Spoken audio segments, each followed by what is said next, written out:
Kami satu hotel. Sama-sama satu hotel, cuman bedanya dia di suite room. Suite room yang di dalamnya ada kolam renang, kamar mandi, yang lampunya model begini kan, hidup kan? Ah, hidup ya. Nah, awak dipencet 3 kali tak hidup. Begitulah agak perbandingannya. Idza sa'altumullaha fas'aluhul firdaus. Kalau kau minta kepada Allah, mintalah surga yang paling tertinggi, namanya surga Jannatul Firdaus. Orang Arab menyebutnya Firdaus, orang Arab menyebutnya Al-Firdaus, orang Barat menyebutnya Paradise. Paradise itu Firdaus. Apakah sahabat Nabi itu dengan kita?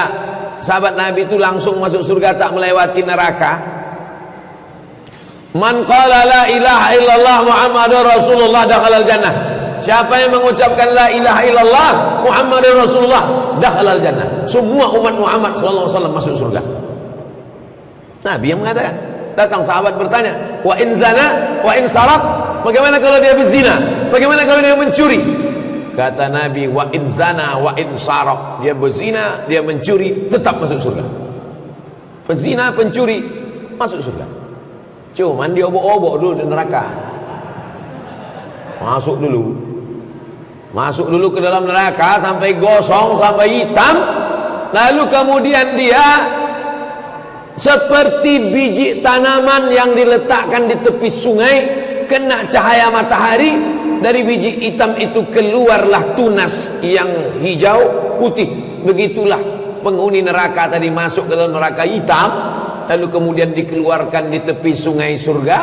Akhirnya dia masuk juga ke dalam surga. Tertulis di tengkuknya, mantan penghuni neraka. Makanya nanti kalau bapak ibu masuk surga, carilah yang tengkuknya ada tulisan itu. Pas tengok tengkuk, kau yang dibilang Ustaz Samad masuk lu. Kata dia, kau lebih besar pula lagi tanda. Makanya kita berdoa 7 kali pagi, 7 kali malam. Allahumma ajirna minan nar, Allahumma ajirna minan nar, Allahumma ajirna minan nar, Allahumma ajirna minan nar, Allahumma ajirna minan nar, Allahumma ajirna minan nar, Allahumma ajirna minan nar. Rabbana atina fid dunya hasanah wa fil akhirati hasanah wa qina azabannar. Kita maunya masuk surga, tak ada singgah-singgah di neraka. Caranya biar supaya tak singgah di neraka ini 2 saja. Perbaiki hubungan dengan Allah, perbaiki hubungan dengan manusia. Dengan Allah taubat nasuha. Tiap malam sembahyang sunat taubat, sembahyang sunat wudu, sembahyang sunat taubat, sembahyang sunat tahajud, sembahyang sunat hajat, sembahyang sunat witir tiap malam. Jangan sampai tinggal. Payah bangun Pak Ustadz, setel jam 4. Kalau payah bangun jam 2, jam 1, jam 4 bangun, supaya jangan tidur lagi sampai subuh. Bangun jam 4, mandi, sholat sunat wudu, sholat sunat taubat, minta ampun pada Allah, bersih. Kepada manusia jangan zalim, jangan aniaya, jangan sakiti orang, minta maaf sama orang. Mudah. Asal selamat 2 hubungan ini, selamat dari neraka. Tapi kalau udah sama Allah maksiat, sama manusia, tahankanlah. Begitulah perbedaan kita dengan sahabat Nabi itu. Lau kana ahadukum anfaqa misla Uhudin zahaban, seandainya ada di antara kalian yang bersedekah emas sebesar bukit Uhud.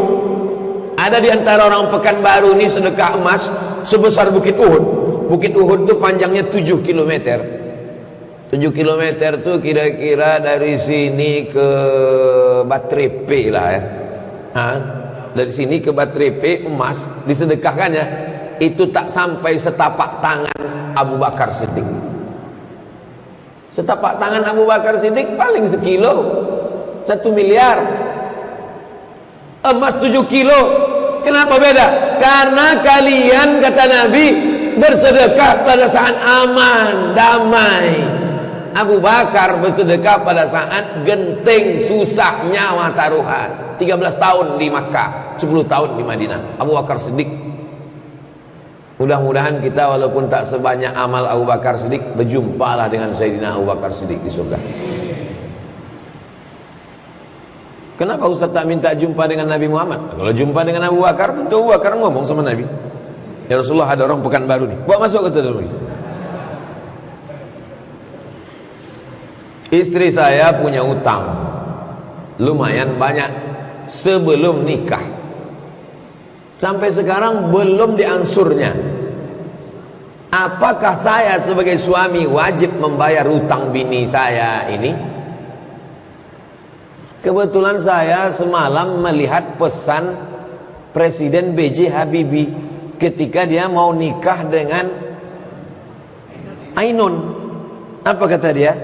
Ainun, masa lalu milikmu, masa depan milik kita berdua. Nanti kalau kebetulan kalian nikah, bini kalian berutang, apakahlah ucapan B.J. Habibie tadi? Bang, sengaja ku diamkan, kalau ku ceritakan takut aku kau tak mau kawin sama aku. Apa Adinda? Utangku banyak. Adinda, kata B.J. Habibie, masa lalu milikmu, masa depan milik kita berdua. Maksud abang, kau bayarlah utang kau tuh. Ini banyak orang ini salah paham. Dianggapnya kalau sudah menikah itu menyatu. Dianggapnya kalau sudah menikah itu menyatu. Laki-laki salah paham, perempuan salah paham. Panggilnya bininya, istriku sini kau. Sejak akad tadi, maka surat nikahmu, surat tanahmu, surat mobilmu, surat rukomu, semua punya aku. Karena akulah surga dan nerakamu.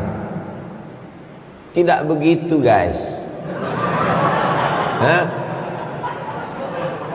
Kalau kalian anak muda nikah dengan perempuan, maka si perempuan itu tetap punya hartanya.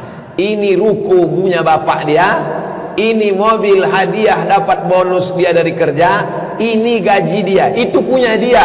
Tak bisa kau ambil, tak bisa kau gugat.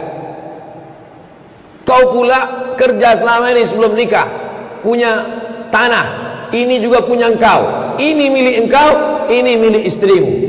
Lalu apa bedanya? Di dalam harta milikmu ada punya istrimu. Di dalam harta punyamu ada hak istrimu. Tapi dalam harta istrimu tak ada hakmu. Ibu-ibu setuju?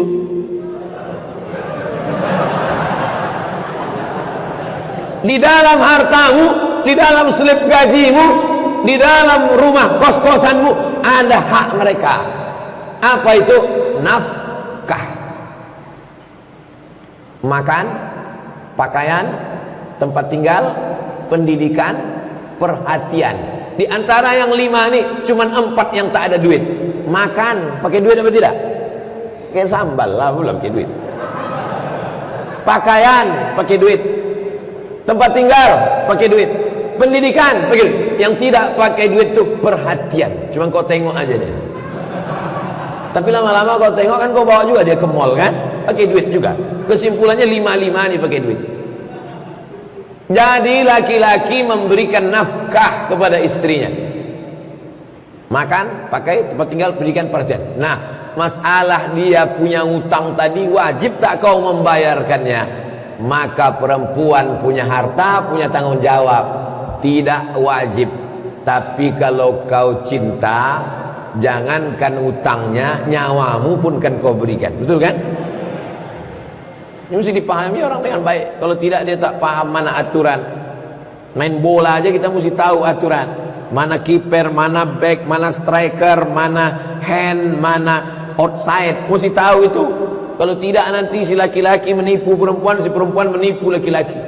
Laki-laki yang cerdas tapi jahat ditipunya perempuan. Kau jadi istriku, maka surat mobilmu, surat tanahmu serahkan sama aku. Karena surgamu di bawah tapak kakiku. Iya, kasih bini bodoh tadi. Si perempuan yang pintar tapi jahat, gitu juga ke laki-laki. Karena kau sudah suamiku, maka kau wajib menanggung nafkahku. Ini surat-surat utangku semuanya. Laki-laki harus paham. Kalian harus ngaji. Bongak-bongak sedikit tak apa-apa, tapi jangan bodoh kali. Umur saya 25 tahun, masih lajang. Kenapa setiap hubungan saya selalu putus? Setiap ada niat mau nikah selalu putus. Mana aku tahu? Padahal niat saya baik, supaya tak terjadi dosa. Innar rizqa la yatlubal mu'min kama yatlubuhul maut. Rezekimu mengejarmu sebagaimana kematian mengejarmu. Rezekimu mengejarmu sebagaimana kematian mengejarmu. Lontong sayur saya pagi ini mengejar saya sebagaimana kematian mengejar saya. Istri itu rezeki atau tak rezeki? Rezeki. Maka calon istrimu itu mengejarmu sebagaimana kematian mengejarmu. Tapi tetap ada usaha dan ikhtiar. Jangan setelah ini anak-anak muda ini diam aja. Kau kenapa tak cari bini? Rezeki mengejar seperti kematian mengejar. Ada dulu kawan saya, umurnya waktu itu 42 tahun, masih lajang. Asal kumpul-kumpul pasti ditanya orang, kenapa tak kau kumpul bini? Kapan kau nikah? Tapi saya tak pernah bertanya sekalipun. Saya diam aja. Saya tak mau mempermalukan dia depan orang banyak. Sampai akhirnya pas kami berdua tak ada orang lain, ku tanya dia. Saya manggil abang karena kakak kelas saya. Ada tak perempuan yang cantik nampak abang? Itu perlu ditanya dulu. Mana tahu jawaban dia, laki-laki yang nampak aku cantik apa ya kan? Jadi saya tanya. Pas tak ada orang saya tanya, ada tak orang di Pekanbaru ni yang abang nampak cantik? Ada, kata dia. Mana orangnya? Coba tengok fotonya. Saya tengok. Oh, cantik memang. Di mana rumahnya? Rumah dia di sini, daerah sekitar sini juga. Besok pagi jam 10 kita berdua datang ke rumah itu. Saya tak mau mengejek-ngejek orang. Besok pagi jam 10 kita datang ke situ. Datanglah kami berdua. Assalamualaikum. Waalaikumsalam. Assalamualaikum Bu. Waalaikumsalam. Ini saya Abdul Somad. Waktu itu saya belum viral lagi. Ini saya Abdul Somad, sekitar 5 atau berapa tahun yang lalu. Ini saya Abdul Somad. Ini abang saya, kami sama-sama dulu lama. Jadi orang baik Bu. Anak ibu ada hubungan tak sama laki-laki lain? Tak ada. Niat kami ini baik.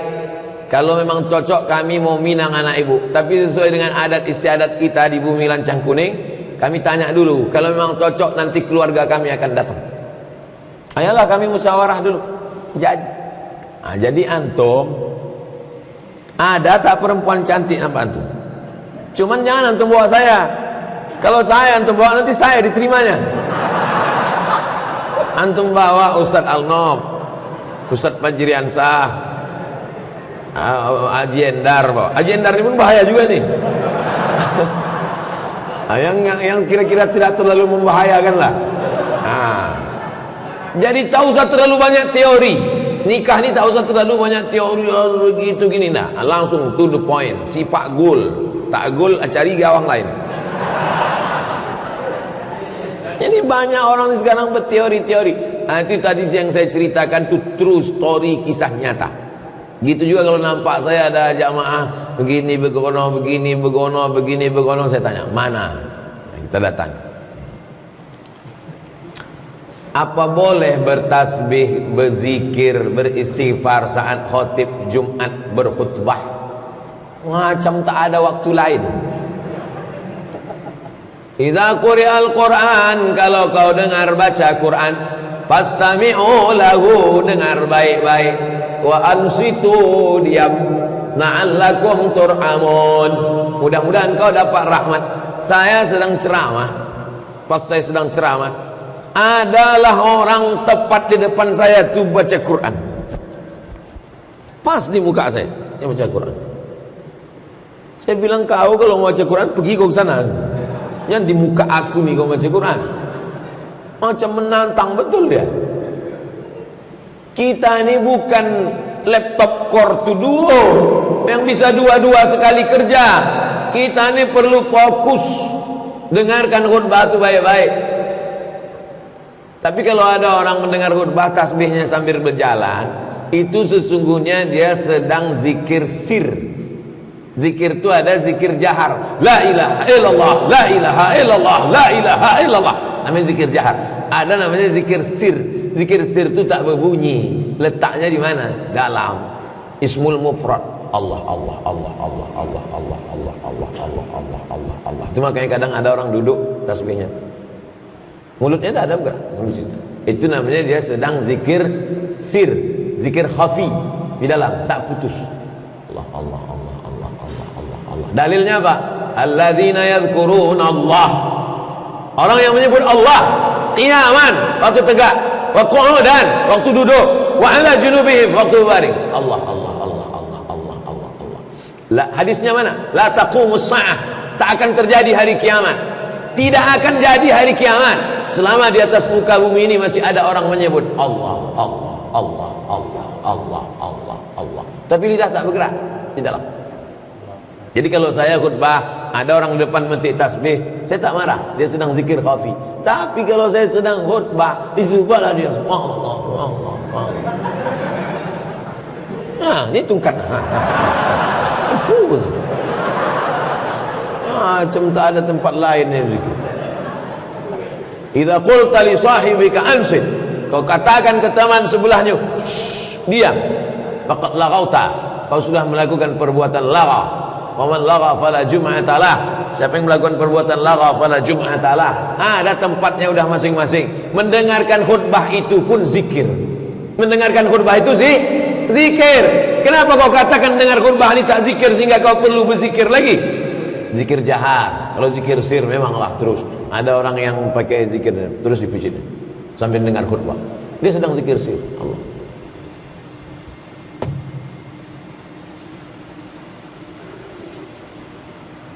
Saya tak pernah bertanya masalah bunga menabung di bank konvensional. Tak dikasih bunga pun tak apa-apa. Tapi pihak bank tetap ngasih bunga.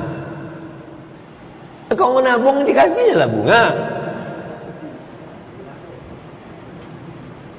Di Pekanbaru tak ada alasan untuk tidak menabung di bank syariah.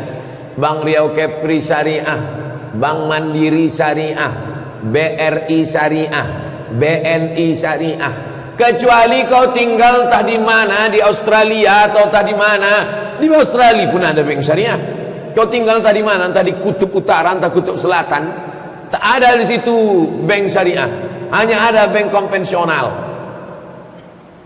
Tak boleh menyimpan duit di rumah, takut dikhawatirkan datang perampok mudarat. Kau di mana nyimpan duit? Di bank syariah Pak Ustaz, di bank konvensional Pak Ustaz. Kenapa tak di bank syariah? Tak ada di kampung kami bank syariah, yang ada bank konvensional. Kenapa tak kau simpan di rumah? Takut pencuri. Pencuri tak ada Pak Ustaz. Terus biniku Pak Ustaz.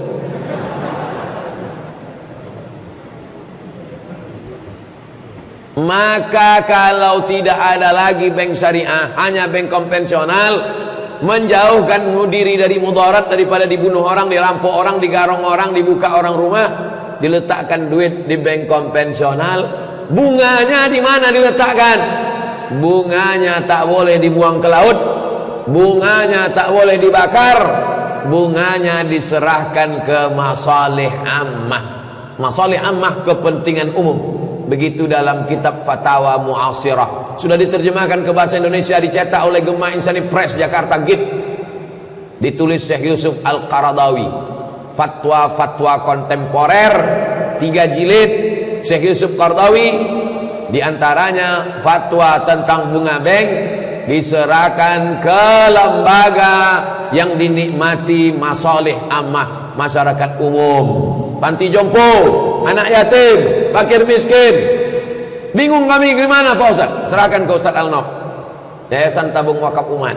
Itu dipakai untuk kepentingan umum. Tak ada pribadi kami, tak ada. Kami tak ada kepentingan. Tidak kepentingan pribadi, tidak sosial, tidak politik, tidak ekonomi. Murni untuk umat. Assalamualaikum Ustaz. Waalaikumsalam.